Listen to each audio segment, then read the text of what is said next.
it's David here, and today I have brought along special guest Jazza, who you guys may or may not recognize. If you don't recognize me, get out. He's here to help me chat, an informal chat with unbranded coffees, about a little issue that I found in the gay community through my experience going out in London. A fine establishment which some of you might be familiar with, Gay Heaven. I went out with two friends of mine who were a straight girl and a straight guy who were with me. I just wanted to show them, have a fun night dancing, and I had fun dancing there in the past, so I was like, let me show you my world. But once we got to the door staff was very needlessly abrasive, rude, and told us that we were too drunk to enter the club, even though we very clearly were not. So later on in the evening, once my friends had gotten fed up and just left, I ended up chatting with some of the bartenders there, people who worked there, and they ended up telling me, oh, that's just an excuse they use.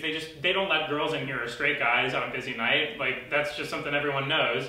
As if it was just something that was accepted. Some of you will listen to David's story, I'm sure, and think like, oh, you just had a bad experience with a bouncer. But this is actually something that I've had to deal with. When I was living up in Manchester during my university days, they turned people away on the door because they didn't seem gay enough. Now I am a gay man. Applause, applause. And I was turned away more times than I was let in. It feels like you're being rejected by your own people, and you're being rejected in a space where I go to be accepted. And what does it mean to not be gay enough is really the biggest issue I take with your situation. How can you tell whether someone is gay or not from just looking at them upon entry? You can't! That's the point!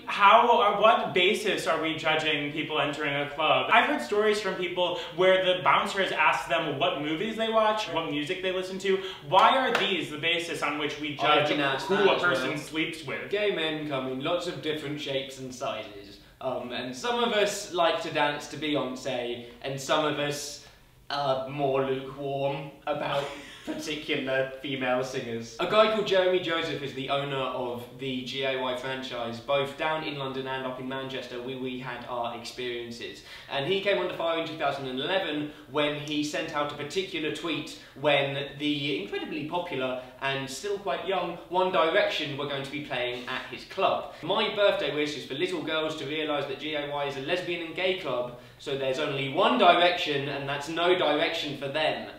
And it's been in the gay media in the UK quite a lot, and it comes up at least once a year. If you look up reviews of GAY Heaven, you'll see just story after story that matches ours. I wonder whether it's actually not about creating a safe space, creating a distinct brand, or keeping the atmosphere, but rather a monetary business decision. Gay men have statistically more disposable income, and therefore, if you put that into a club scene, we'll buy more drinks. Do you think that almost legitimizes it a little bit more? I think that makes it worse. I think that at least if they have the intention of creating a safe space and maintaining that for the LGBT community, then that at least puts some sort of good intention behind it. If it's just a business choice and they want to make more money, then that's, I think, just compromising. We want GAY to address this. Since 2007 in the UK, it's been illegal to discriminate against an individual and a client based on their sexual orientation. And it could be argued that this is also discrimination based on sexuality. Right, which is why they have to say things like it's members only or you're too drunk. It's why they use stupid excuses. But this does open up the question as to whether it really is a reverse discrimination or what some people throw around the term heterophobia,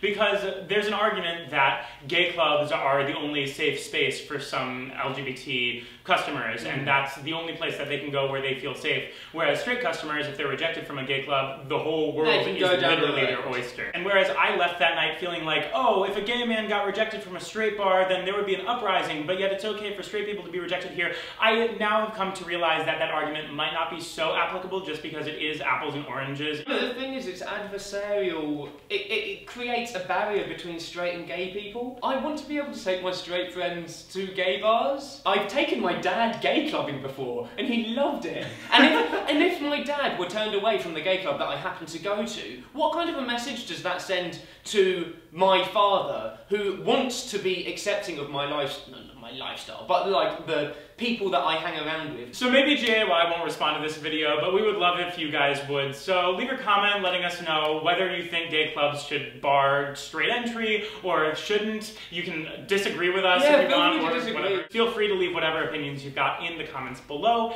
And while you're doing that, make sure to give a thumbs up on this video so we know that you liked it, you want to see more. Or if you hate us, you can leave a thumb down. It all gives us good SEO. It all helps the views. So like whatever you like, up or down, come at us, bro. Come at us. I will link Jazza's channel in the down bar. He makes wonderful, lovely videos, so you should definitely hop over there and check him out and hit subscribe on his channel as well. And other than that, I thank you guys so much for watching, and I will see you very soon. Okay, bye! What I would call some mild emotional attachments to some of the characters. I mean, Link. Zelda's Link. He is quite the elf man. What I'm finding is that I'm actually not alone in this at all. If you've been on Tumblr, for instance, and searched the fan art of any of the male Super Smash Bros, for instance, you'll find that people... Okay, wait, we left off at... Never wanted you more.